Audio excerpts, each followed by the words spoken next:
Okay guys, I'm going to drill out these gasket or these flanges. Those right there are going to be the flanges that go on the intake manifolds for the carburetor to mount on.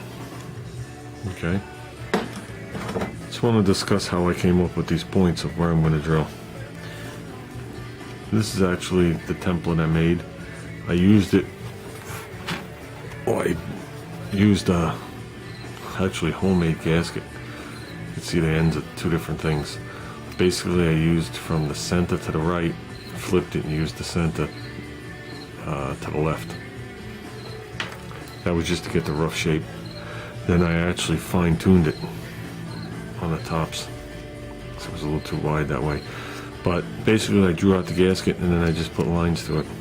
I centered it. I went from the center up and down, center left to right, and that's how I determined where I needed my three things. Poked a tiny little hole in it. That's why you see the magic marker. And I just laid them down here with my VW bus ache magnets and transferred the marks over. Now, the exact size of these things will be determined. That's the inner line is the size of this. So as you know, the jaggedness disappears when I sit there and do it on the belt sander. So with that, I'm going to drill these two holes to 5/16. I'm going to confirm that they fit. Okay. And then we're going to bore the center hole out to, I think it's 7/8.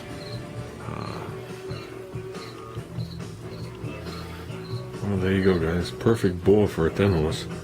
But actually, this tube would be too restricted. But got the carburetor mounted on here.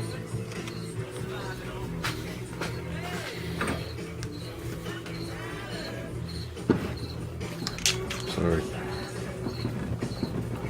Hold on a second. Sorry, I gotta make this look like something else. There you go. So, I mean, like I said, obviously we're cutting it out of the plate, and obviously that tube's gonna be a lot shorter. But that's what we're looking at. We'll weld it the same way as we welded those.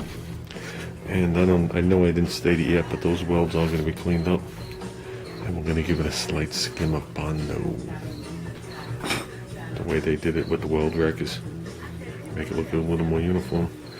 But that's what we're going with. So, there you go. Got one done. I think it looks good. So, one more to go here. I got the roof cut out. The rest will go in the belt sander. Blow right through it. So, what I do is I machine it down, then I hit it with the belt sander front and rear to flatten it. Then after I weld it on the face side, I hit one more time. I hit it with light black paint, then I hit it one more time to make sure I got it smooth.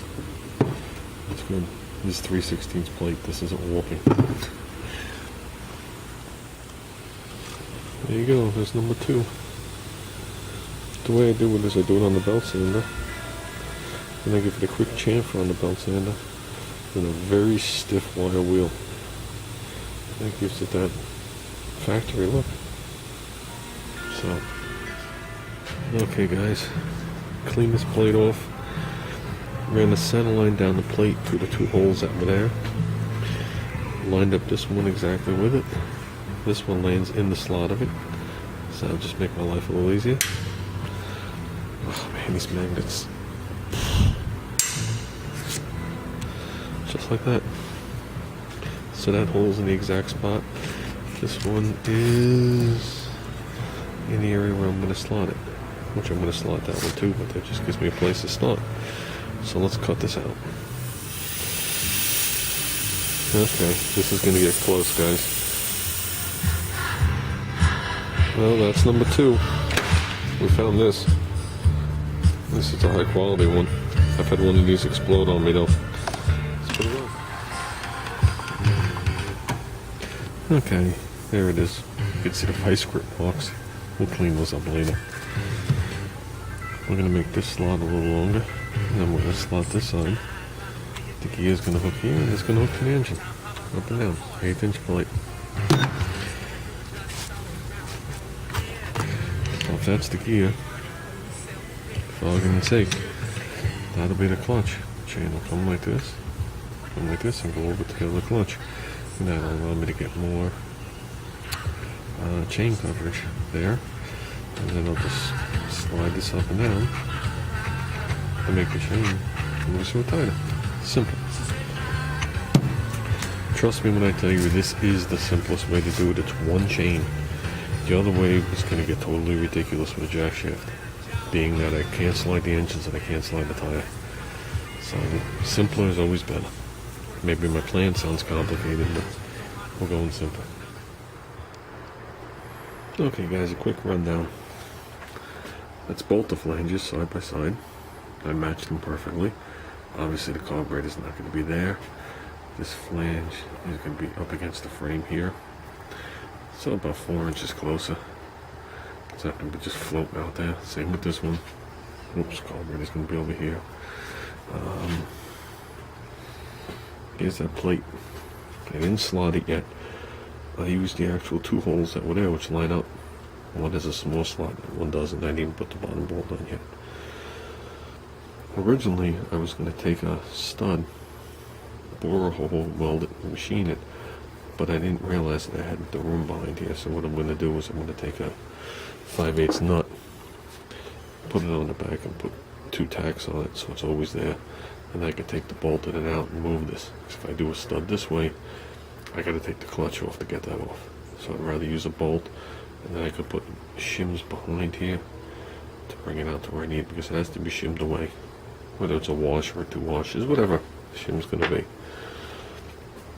So the chain's going to go like this. The chain comes across the top, okay, over the top of the gear, goes down under this gear, so that makes it get the chain from here to here on here, which is 90 degrees, which is plenty enough to bite. Then the chain goes back up here like this, back over this roller, and then to there. Like I said, I had the chain on here with me holding this gear before. It seems to work out nice. The question is going to be whether I'm putting another idler. I really don't want to. And like I said to you before, these idlers have double the amount of teeth as these gears. So if the motor's spinning 3 grand, they're only going to be spinning 1,500. I did that on purpose. So, not that they can't handle it, just there's no need to have these things winging all over the place. So